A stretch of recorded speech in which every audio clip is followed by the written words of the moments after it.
Salut monsieur, aujourd'hui en classe, on a fait comme deux petites expériences sur l'association des conducteurs ohmiques. Comme on a travaillé dans le chapitre 1 avec les associations des lampes, de même on peut parler des associations de conducteurs ohmiques. Alors laissons-nous observer ces deux figures. Dans ces figures, ici, dans la partie 4.4.1, on a deux conducteurs ohmiques en série. Et bien sûr, dans ces conducteurs ohmiques, il y a de courant et de la tension qui passent. Alors, monsieur, si on a ces deux conducteurs ohmiques en série, si on va appliquer la loi sur I ou la loi sur E, bien sûr, pour I, on va appliquer la loi d'unicité. Sur E de courant, sur U, bien sûr, on va appliquer la loi d'additivité. Additivité. Pourquoi? Car ces deux dipôles sont branchés en série de tension.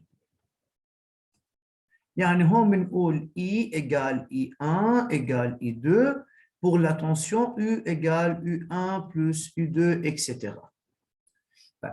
Mais si on parle de conducteur ohmique R, si on a deux résistances en série, tout simplement, on a ce qu'on appelle R équivalent. Le R équivalent, c'est égal à R1 plus R2. Alors, si on a deux ou plusieurs conducteurs ohmiques qui sont branchés en série, la résistance équivalente de ces résistances est égale à la somme de ces résistances. Donc, R équivalente, c'est égal à R1 plus R2. Comme ça, on peut dire, au lieu d'écrire deux résistances, alors on peut écrire R équivalent. Alors, le R équivalent ici, c'est le R1 plus R2. La valeur de R équivalente doit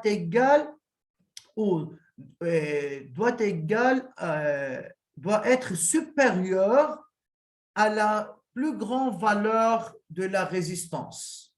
On a dit ça en classe. Deuxièmement, si on a deux conducteurs ohmiques en parallèle, comme indique la figure dans 4.2, bien sûr, si on a deux lampes en parallèle, alors on parle de la loi d'additivité des intensités de courant. Alors, I est égal à I1 plus I2. Alors, si on a ici, c'est I délivré par le générateur, alors le I passe ici et le I se divise en deux valeurs, I1 et I2.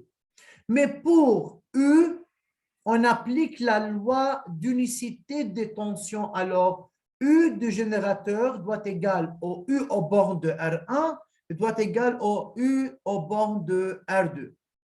Mais pour la résistance, à quoi est égale la résistance si on a deux résistances en parallèle? À quoi est égale la résistance équivalente?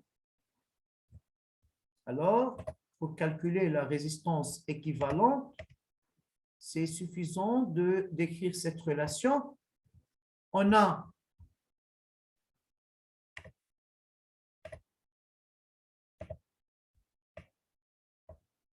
alors, si on a dit on a deux résistances, alors on a cette relation 1 sur R équivalente est égal à 1 sur R1 plus 1 sur R2. Alors, pour parler de cette relation, laissons-nous travailler ici en bas. Si on a 1 sur R équivalente est égal à 1 sur R1 plus 1 sur R2, c'est-à-dire on a deux résistances en parallèle. Monsieur, la valeur de R équivalente doit être inférieure à la plus petite valeur entre ces deux résistances. De même, on a vu ça en classe. Donc, si on va écrire 1 sur R équivalente, ça va être égal à, si on met ici, si on prend un dénominateur commun, c'est R1 fois R2. Alors, si on fait R1 fois R2, yani R1, R2 divisé par R1, il reste R2 plus R1. Calcul mathématique. Si on inverse les deux parties, ça devient R équivalente sur 1, yani R équivalente est égal à R1 fois R2 sur R2 plus R1 ou R1 plus R2.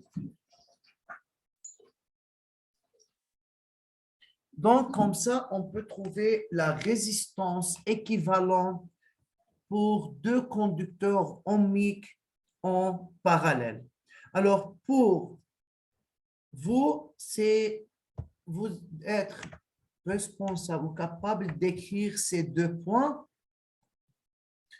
Alors, on a ces deux points, c'est écrire la résistance R équivalente du conducteur ohmique équivalent à l'association de deux conducteurs ohmiques branchés en série est telle que R équivalent égale R1 plus R2. لما يكون عندنا association en série.